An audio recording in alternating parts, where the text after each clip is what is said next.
Welcome students, welcome to Rohit Kumar Trivedi tutorials. आज के tutorial में हम लोग डिस्कस करेंगे पोजोलॉजी, ओके, और pharmaceutical posology we can say. Okay, अगर आप लोग मेरे चैनल पर नए आए हैं तो उसको जरूर सब्सक्राइब करें। मैं इस तरीके के फार्मेसी एजुकेशनल वीडियोस आपके लिए लाता रहूँगा। ओके, तो आज के लेक्चर में हम लोग डिस्कस करेंगे फार्मास्यूटिकल पोजोलॉजी का general introduction, factors affecting posology and calculation of dose. किस तरीके से हम लोग चाइल्ड्स के लिए डोज को कैलकुलेट कर सकते हैं, जिसमें हम लोग majorly Young's formula, Dilling's formula, Fried's formula and Cowling's formula को डिस्कस करेंगे। Okay, so listen very carefully. This topic is very important for you all students. Okay, now let's start with the general introduction of the posology. The term posology is derived from a Greek word. Okay, now basically there are two words जिनको जोड़ करके posology word बनाया गया है। Okay, the first is posos and the second one is logos.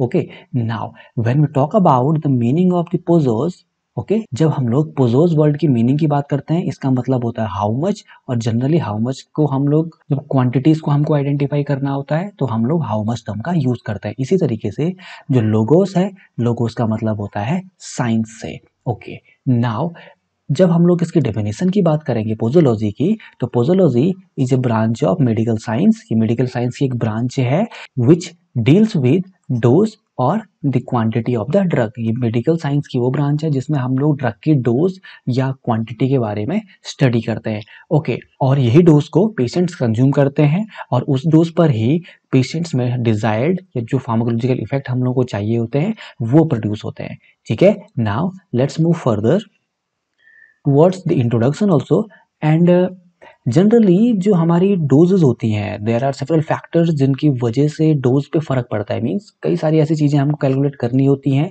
जिनकी वजह से dose में वेरिएशन हम लोगों को लाना पड़ता है। ओके, फॉर एग्जांपल अगर हम पेशेंट की एज की बात करें, ओके, डेफिनेटली जो कम एज के लोग होते हैं उनके लिए कम डोज की जरूरत पड़ती है, जो ज़्यादा एज वाले होते हैं उनके लिए ज़्यादा डोज की जरूरत पड़ती है। इसी तरीके से सेक्स हो गया, मेल और फीमेल की हम लोग बात कर सकते हैं यहाँ पर। ठीक है, इसके अलावा जो डिजीज है उसकी सीवियरिटी क्या है, वो किस लेवल तक पहुंच चुकी है, वो कितनी हार्मफुल हमारे लिए हो चुकी है। ठीक है, तो काफ़ी सारे फैक्टर्स होते हैं जिनको हमको कंसिडर करना होता है एक डोज की क्वांटिटी आइडेंटिफाई करने से पहले, और यही चीज़ें हम लोग सीखते हैं, पढ़ते हैं पोजोलॉजी में। ओके, नाउ जो हमारी ऑफिशियल बुक्स होती हैं, बेसिकली हम लोग इंडियन फार्माकोपिया की यहाँ पे बात करते हैं, तो उनमें जो डोज है वो एक एवरेज क्वांटिटी या एक एवरेज रेंज हम लोगों को प्रोवाइड करी हुई होती है। ठीक है, जिसको कि 24 आवर्स में ओरली हमको कंज्यूम करना पड़ता है, और इन्हीं डोज को हम लोग कन्वर्ट करते हैं चाइल्ड्स के लिए, ठीक है, और ज़्यादा एज पर्सन्स के लिए। और जब हम लोग ड्रग के रूट को बदल देते हैं तो उसकी डोज की क्वांटिटी या ड्रग की जो डोज है उस डोज को भी हम लोगों को चेंज करना पड़ता है, क्योंकि अलग अलग रूट्स की बायो अवेलेबिलिटी अलग अलग होती है। ठीक है, तो जिसके बेसिस पे हम लोगों को डोज को भी अलग अलग करना पड़ता है। ठीक है, तो यही सारी चीज़ें हम लोग पोजोलॉजी में कैलकुलेट करते हैं। तो आइए आगे चलते हैं कि कौन कौन से फैक्टर्स हैं जिनको हमको कंसिडरेशन में रखना होता है एक डोज को आइडेंटिफाई करने से पहले किसी भी पर्टिकुलर ड्रग के लिए। ओके, तो पहला फैक्टर हो गया हमारा एज, पेशेंट की एज क्या है। तो एक एज एक बहुत ही बड़ा फैक्टर होता है पेशेंट्स की डोज को सिलेक्ट करने का। इसके अलावा second is sex. Okay, male और फीमेल अगर है तो उनकी डोज में भी वेरिएशन होता है। इसके अलावा बॉडी वेट की हम लोग बात करें, ठीक है, उसके अलावा रूट ऑफ एडमिनिस्ट्रेशन की बात करेंगे, कौन से रूट से उसको हम लोग ड्रग को हमारी बॉडी के अंदर डिलीवर करा रहे हैं। टाइम ऑफ एडमिनिस्ट्रेशन, कौन से टाइम पे हम लोग ड्रग को कंज्यूम कर रहे हैं, तो उससे भी हमारे डोज में वेरिएशन आ जाता है। इसके अलावा इमोशनल फैक्टर्स और साइकोलॉजिकल स्टेट क्या है पेशेंट की, उसकी वजह से भी डोज में वेरिएशंस आ सकते हैं। ओके, और जो अगर कोई पेशेंट पहले से ही किसी डिजीज से गुजर रहा है तो भी हम लोगों को उसको कंसिडर करना होता है, उससे भी हमारी डोज में वेरिएशन आ सकते हैं। अगले फैक्टर की हम लोग बात करें, एक्यूमुलेशन या ड्रग का हमारे बॉडी में जो जमा होने की जो प्रॉपर्टी है, इकट्ठे होने की जो प्रॉपर्टी है, ओके, तो उसको भी कंसिडर करना होता है एक डोज को डिटरमिन करने से पहले। एडिटिव इफेक्ट, जब हम लोग एक से ज़्यादा ड्रग्स एक साथ जब देते हैं तो उनका कम्बिनेशन में इफेक्ट किस तरीके से आ रहा है, ओके, तो ये भी हम लोगों को ध्यान में रखना होता है। इसके अलावा अगर ड्रग्स को हम लोग कॉम्बिनेशन में दे रहे हैं तो हमको ये भी देखना होता है कि कहीं वो कोई एक सिनर्जिस्टिक पेयर तो नहीं है। ओके, सिनर्जिस्टिक पेयर में बेसिकली होता क्या है कि जब हम लोग दो या दो से ज़्यादा ड्रग्स को एक दूसरे के साथ देते हैं तो उनके इफेक्ट में उन दोनों के एडिटिव इफेक्ट से ज़्यादा रिस्पॉन्सेज या इफेक्ट्स हम लोगों को मिलने लगते हैं। ओके, बेसिकली सिनर्जिज्म में बोला जाता है कि जो वन वन प्लस वन है दैट बिकम्स 11 मीन्स ये कभी भी 1+1 आपका 2 के बराबर नहीं होगा, ये हमेशा 2 से ज़्यादा ही होना चाहिए। ठीक है, तो इस इफेक्ट को हम लोग क्या बोलते हैं, सिनर्जिस्टिक इफेक्ट और सिनर्जिज्म। और जो ड्रग्स एक साथ कंज्यूम करने पे इस तरीके का इफेक्ट दिखाती हैं तो उनको सिनर्जिस्टिक पेयर बोला जाता है। इसके अलावा एंटागोनिज्म है, ठीक है, ये भी हमको कंसिडर करना होता है। टॉलरेंस क्या है, इसको भी कंसिडर करना होता है। टैकीफाइलैक्सिस क्या है, इसको भी हमको कंसिडर करना। बेसिकली जो टैकीफाइलैक्सिस है उसमें देखो क्या होता है कि जब लॉन्ग टर्म तक हम लोग ड्रग को कंज्यूम कर रहे होते हैं तो रिस्पॉन्स में एक तरीके की डेफिशिएंसी या डिक्रीज होने लगता है जिसको हम लोग टैकीफाइलैक्सिस बोलते हैं। ओके, तो ये फैक्टर भी हम लोगों को ध्यान में रखना पड़ता है। इसके अलावा पेशेंट को कहीं कोई मेटाबॉलिक डिस्टर्बेंसेस तो उसमें नहीं है। ओके, तो ये फैक्टर भी हम लोग को कंसिडर करना होता है कि डोज को किस तरीके से आइडेंटिफाई किया जा सके, कैसे हम लोग उसकी क्वांटिटी को डिटरमिन कर सकें। ओके, तो आपको इन सभी फैक्टर्स को ध्यान में रखना है जिसके बेसिस पे हम लोगों को ड्रग की जो डोज है वो डोज आइडेंटिफाई करनी होती है। Okay, now let's move towards the calculation of dose, कि कैसे हम लोग कैलकुलेट करें डोज को। ओके, बेसिकली प्रीवियसली हम लोग ऑलरेडी वेरियस फैक्टर्स देख चुके हैं कौन कौन से फैक्टर्स को हमको कंसीडर करना होता है। ठीक है, इसके अलावा हमारी जो ऑफिशियल बुक है उसमें एडल्ट्स के लिए डोज लिखी हुई होती है, पर इन कुछ फॉर्मूलाज का यूज करके, कुछ कैलकुलेशंस का यूज करके हम लोग चाइल्ड्स के लिए भी डोज या अलग एज के जो पर्सन है उनके लिए भी डोज को आसानी से कैलकुलेट कर सकते हैं। तो इसी तरीके से यहाँ पे हम लोग Young's formula, Dilling's formula, Fried's formula and Cowling's formula का यूज करते हैं डोज को डिटरमिन करने के लिए। बेसिकली इनका यूज ज्यादातर चाइल्ड डोज कैलकुलेट करने में किया जाता है। ओके, तो हम लोग इनको वन बाय वन डिस्कस करते हैं। पहले हमारा फॉर्मूला है यंग्स फार्मूला। ओके, नाउ अब यंग्स फार्मूला क्या है, तो सबसे पहले आप लोगों को ये ध्यान में रखना है, ये जो फॉर्मूला है बेसिकली ये एज पे बेस्ड है, पेशेंट की एज पे बेस्ड है, ये सबसे पहले आपको ध्यान रखना है। और उसके अलावा ये उन्हीं बच्चों पे एप्लीकेबल है या उन्हीं बच्चों की डोज को आइडेंटिफाई कर सकता है या कैलकुलेट कर सकता है जिनकी एज 12 ईयर से कम होगी। ठीक है, नाउ अब हम लोग बात करें कि ये फॉर्मूला क्या है, तो सिंपल फॉर्मूला है हमारा, child dose equals to age of child. ठीक है, उस चाइल्ड की एज क्या है और उसके बाद divided by age of child plus 12। ठीक है, तो 12 इसमें जोड़ देना है और उसके बाद simply it is multiplied by the adult dose. देखो इन कैलकुलेशन को करने से पहले हमेशा हम लोगों को जो एडल्ट डोज होगी वो गिवन होगी। ठीक है, ये पहले से ही हम लोगों को दी हुई होगी, तभी जाकर के हम लोग उसको कैलकुलेट कर पाएंगे।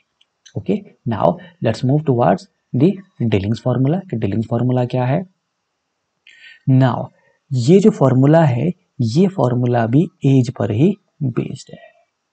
ठीक है, तो एज का ही हम लोग यूज करेंगे यहाँ पे डोजेस फॉर्म को कैलकुलेट करने के लिए। ठीक है, अब ये फॉर्मूला बेसिकली उन चाइल्ड्स की डोज को आइडेंटिफाई करने के लिए है जिनकी एज 4 ईयर्स से लेकर के 20 ईयर्स के बीच में है। ठीक है, ये आपको ध्यान में रखना है।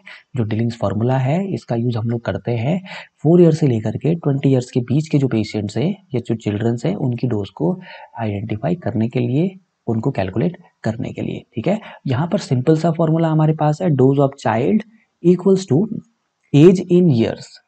ओके, जो चाइल्ड की एज है वो हमको ईयर्स में यहाँ पे लिखनी पड़ेगी and that is divided by simply 20 and multiplied by the adult dose. Okay, and we will easily identify the dose for the child. Now let's move towards the Freud's formula. Okay, the third formula, it is Freud formula, and again this formula is based on the age. Okay, but this formula is applicable for the infants only or the children's of less than 2 years. ठीक है, 2 साल से छोटे बच्चे के लिए ही ये formula applicable है। अब ये फॉर्मूला क्या है, dose of child equals to infants age in month. Okay, तो बच्चा जो भी हमारे पास होगा उसकी एज हमको मंथ्स में कैलकुलेट करनी पड़ेगी and that is divided by simply 150 and multiplied by the adult dose. Okay, now fourth one is Cowling's formula. Cowling's formula क्या होता है, बेसिकली जो काउलिंग्स फॉर्मूला है ये भी ईयर्स पे बेस्ड है। ईयर्स का मीन्स यहाँ पे क्या है, एज। ओके, तो पेशेंट की एज कम, ओके, तो पेशेंट की एज के बेसिस पे हम लोग इसको कैलकुलेट करेंगे। तो यहाँ पे सिंपली क्या है, dose of child age at the next birthday. Okay, for example किसी की चाइल्ड की एज है 9 ईयर्स। ओके, नाउ अगर हम लोग को उसकी चाइल्ड की जो एज है इस फॉर्मूला के अकॉर्डिंगली अगर हमको निकालनी होगी तो सिंपली हमको क्या करना पड़ेगा, 9 + 1। ठीक है, क्योंकि हम लोग क्या बोल रहे हैं, age at the next birthday. तो नेक्स्ट बर्थडे क्या होगा, obviously he will become of your 10 years. We will simply add 9 + 1 equals to it will become 10। Okay, now फॉर्मूले में हम लोग आते हैं, child dose equals to age at the next birthday in years. Years में हमको यहाँ पे लिखना पड़ेगा divided by 24 and multiplied by the adult dose. तो सिंपली हमारा जो है डोज कैलकुलेट हो जाएगी काउलिंग्स फॉर्मूला का यूज करके। Okay, now moving further towards the Clarks formula. Clarks formula में आप लोगों को याद रखना है, ये जो फॉर्मूला है बेसिकली इस फॉर्मूले से हम लोग डोज को कैलकुलेट करते हैं, पर ये बॉडी वेट पे बेस्ड फॉर्मूला है। ठीक है, यहाँ पे हम लोगों को जो चाइल्ड है बेसिकली उसकी एज नहीं दी हुई होगी, यहाँ पे उसका बॉडी का वेट हम लोगों को दिया हुआ होगा इन केजीज में, हम लोगों को उसको कन्वर्ट करना पड़ेगा। तो सिंपली यहाँ पर क्या हो जाएगा, dose of the child equals to child's weight in kg. ठीक है, तो सिंपली हमको चाइल्ड के वेट को यहाँ पे केजी में लिखना पड़ेगा and that will be divided by 70 and multiplied by the adult dose. तो सिंपली हमारी जो है चाइल्ड डोज यहाँ पर निकल जाएगी। ठीक है, now next formula is dose proportionate to the surface area. ठीक है, तो यहाँ पे हम लोग बॉडी सरफेस एरिया के बेसिस पर भी डोजेस को कैलकुलेट कर सकते हैं। सिंपली इस फॉर्मूले में क्या है, dose of the patient equals to, patient की dose equals to surface area of the patient in metre square. Okay, तो मीटर स्क्वायर में यहाँ पे हम लोग को क्या करना पड़ेगा, सरफेस एरिया को लिखना पड़ेगा। ओके, आइडेंटिफाई करना पड़ेगा। इसके अलावा that will be divided by 1.73 and it will be multiplied with the adult dose। तो सिंपली बॉडी सरफेस एरिया के बेसिस पे हम लोग पेशेंट की डोज को कैलकुलेट कर सकते हैं। ओके, तो हम लोगों ने अभी जितने भी फॉर्मूलाज यूज किए हैं या स्टडी करी है, तो इन फॉर्मूला को हम लोगों को अपनी सिचुएशन के अकॉर्डिंगली यूज करना होता है। कभी हो सकता है कि हमारे पास सरफेस एरिया अवेलेबल हो किसी चाइल्ड का, ओके, कभी हो सकता है कि हमारे पास बॉडी वेट अवेलेबल हो, और कभी हो सकता है कि हमारे पास उसकी एज अवेलेबल हो। तो अकॉर्डिंगली हम लोगों को डोज को आइडेंटिफाई और सेलेक्ट करना होता है सुटेबल फॉर्मूला का यूज करके। Okay, so student, this was all about the posology and various formulas related to posology, and this is Rohit Kumar Trivedi, Assistant Professor Pharmacy. Do subscribe my YouTube channel for more pharmacy and educational videos. Till next video, happy learning. Bye bye.